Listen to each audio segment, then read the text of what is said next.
महाप्रभु जी वाणी 27 अप्रैल 1983। गुरु ग्रंथ साहब सिखों का पवित्र ग्रंथ है।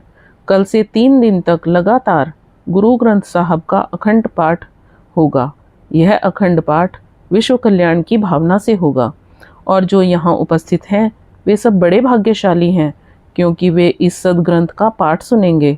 इस ग्रंथ में गुरु नानक 15वीं शताब्दी जी की दिव्य वाणी का संग्रह है, जिन्होंने पंजाब में सिख धर्म की स्थापना की थी। इन 3 दिनों में जो लोग भी पाठ में शामिल होने आवें, अपने सिर को ढककर आएं, क्योंकि सिख धर्म के अनुसार यह आदर व श्रद्धा का एक चिन्ह है। आप लोग सब पाठ में जाइए और बड़े प्रेम व श्रद्धा से पाठ सुनिए। कुछ बम्बई के भक्तों ने संसार के कल्याण व शांति के लिए यह अनुष्ठान किया है। यह पाठ कल 9 बजे प्रातः से आरंभ होगा। जो हैड़ा खान के स्थायी निवासी हैं वे इस आयोजन की देखभाल करेंगे और अतिथियों का सत्कार करेंगे और प्रेम व आदर से उनका आतिथ्य करेंगे।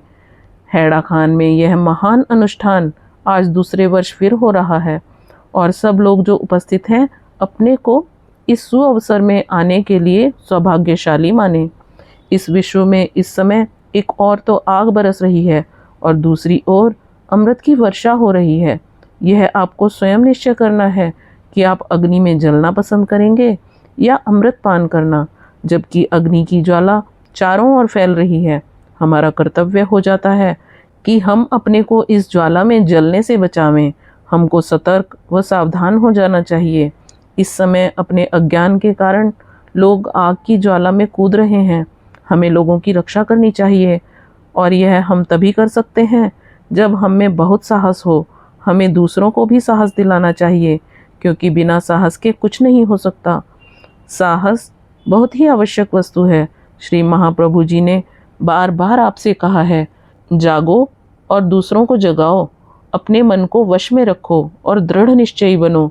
जो व्यक्ति यहाँ आता है उसे संकल्प लेना चाहिए कि वह अपनी रक्षा करेगा और साथ ही विश्व की रक्षा करेगा। जहाँ भी आप जाओ, लोगों की सहायता व रक्षा के लिए तैयार रहो। पाषाण चट्टान की तरह दृढ़ बनो, सागर की तरह गंभीर बनो। पृथ्वी को अपनी माता समझो। पृथ्वी एक है। अपने को भिन्न भिन्न देशों का निवासी मानकर पृथ्वी के टुकड़े टुकड़े न करो। हम सब एक पृथ्वी के रहने वाले हैं। यह बात ध्यान में रखकर आगे बढ़ो। भविष्य में सार्वलौकिक कल्याण की बात सोचो। केवल एक देशीय हित की भावना से काम न करो। दृढ़ साहस व धैर्य रखो। बड़े बड़े तूफानों से व आग व पानी में कूदने से न घबराओ, वीरता से इनका सामना करो। श्री महाप्रभु जी एक सत्य रहस्य की बात आपको बता रहे हैं। आने वाली महाक्रांति सारे विश्व में एक साथ ही फैलेगी। जो देश यह विश्वास करते हैं कि नए नए आविष्कृत विनाशकारी अस्त्र शस्त्रों से वे अपनी रक्षा कर सकेंगे, इस बात को भूल जावें, क्योंकि वे ऐसा नहीं कर सकेंगे। आप सभी लोगों को विदित होगा कि ईरान में इस समय क्या क्या घटनाएं हो रही हैं।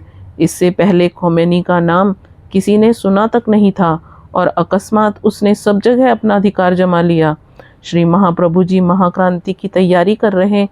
कब और कहां से यह आरंभ होगी यह अभी नहीं बताया जा सकता।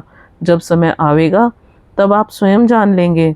त्रेता युग में क्रांति लंका से आरंभ हुई थी और जब तक यह आरंभ नहीं हुई, कोई भी यहाँ तक कि स्वयं रामचंद्र जी भी नहीं जानते थे कि यह लंका से आरंभ होगी।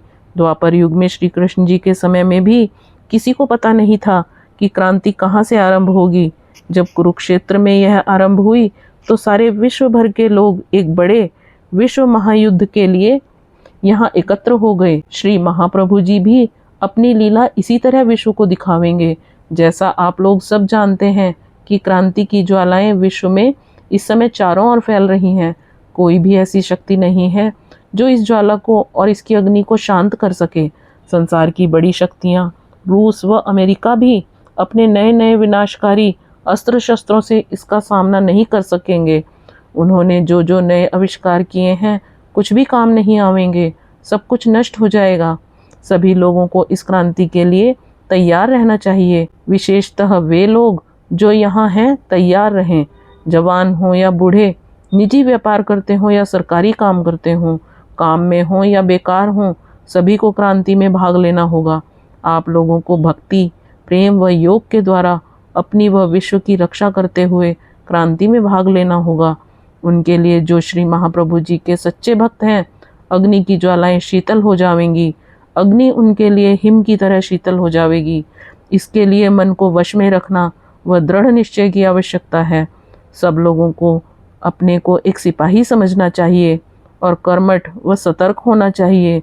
सभी को इस भीषण अग्नि का सामना करना पड़ेगा। जय महामाया की जय।